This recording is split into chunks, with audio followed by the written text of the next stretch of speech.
Character actor Benicio Del Toro has a new crime noir streaming on Netflix entitled Reptile.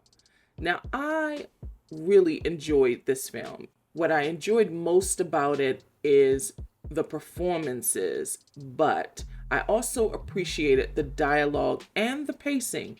This is a slow burn, it's a crime noir. So the story does unfold with a very deliberate pace, but what livens the scenes for me, despite it being a slow burn, is the fact that the dialogue is so pointed. Every line has a purpose. It's very economical in that way. On paper, I didn't think that the cast made sense, but on screen, it made perfect sense. It works. So the cast includes Justin Timberlake, the fantastic Alicia Silverstone, Frances Fisher, Eric Bogosian, Carl Glusman, Ado Asando, Dominic Lombardozzi.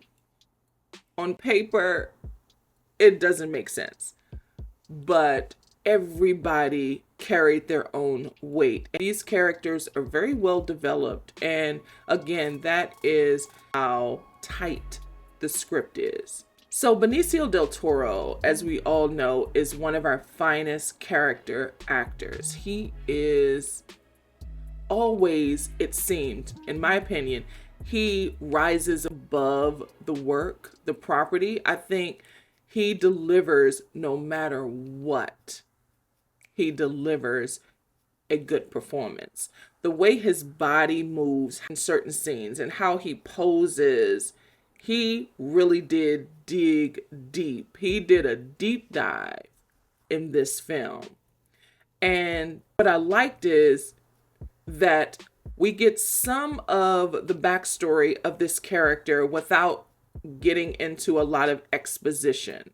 It's how weathered he is. He is a detective who transferred from Philly because of a scandal. His partner was corrupt, and because he didn't rat him out, he's anchored to that scandal. And so for a fresh start, he and his wife, played by Alicia Silverstone, move to this really quiet town where he can just finish the rest of his tenure so that he can retire in peace. Well, he has to investigate this murder. Justin Timberlake plays the heir to a real estate empire, and his girlfriend, his live-in girlfriend, is a realtor. Well, she's showing a property and ends up getting murdered on the property. Benicio Del Toro's character must investigate this crime, and of course, Justin Timberlake's character is the number one suspect.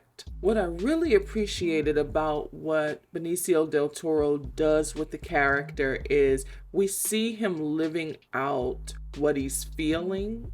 So the fact that he doesn't get caught up in the corruption from the old precinct he worked at in Philadelphia, we see that he still wants a taste of that life without being corrupt, without cashing out, without doing the greasy things that the other cops are doing, but he still wants a taste of it. So we see him interested in a Rolex that one of the narcs are wearing. We see the captain spending $1,000 on dinner for the whole crew.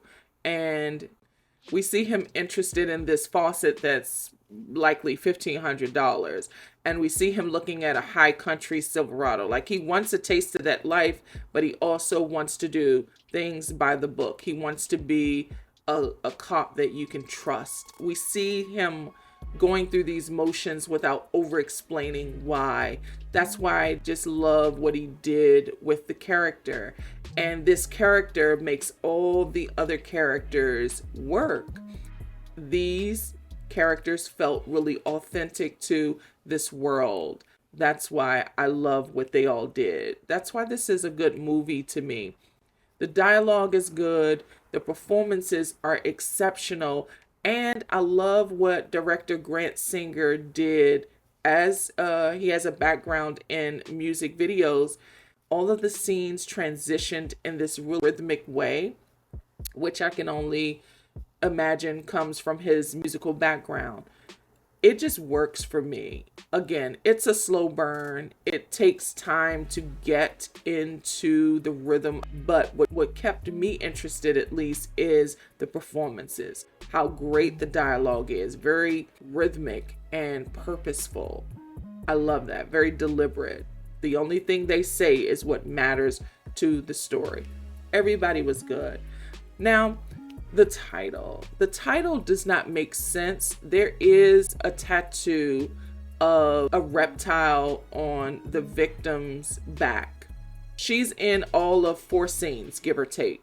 I know that her character is pivotal to the story, but she's not in many scenes. So to title it Reptile just didn't make sense to me, as opposed to Girl with the Dragon Tattoo. She is the movie. She is the story. And so I understand is titled that. This Reptile title is just too ambiguous. It takes too much to unpack the title. So I know they were probably going for something that would be catchy and memorable, and I don't think it works for the larger narrative of the story. Other than that, though, I think this is a good movie. If you like crime noirs, crime thrillers, this is very accessible. It's already #1 on Netflix. At any rate, Reptile is currently streaming on Netflix.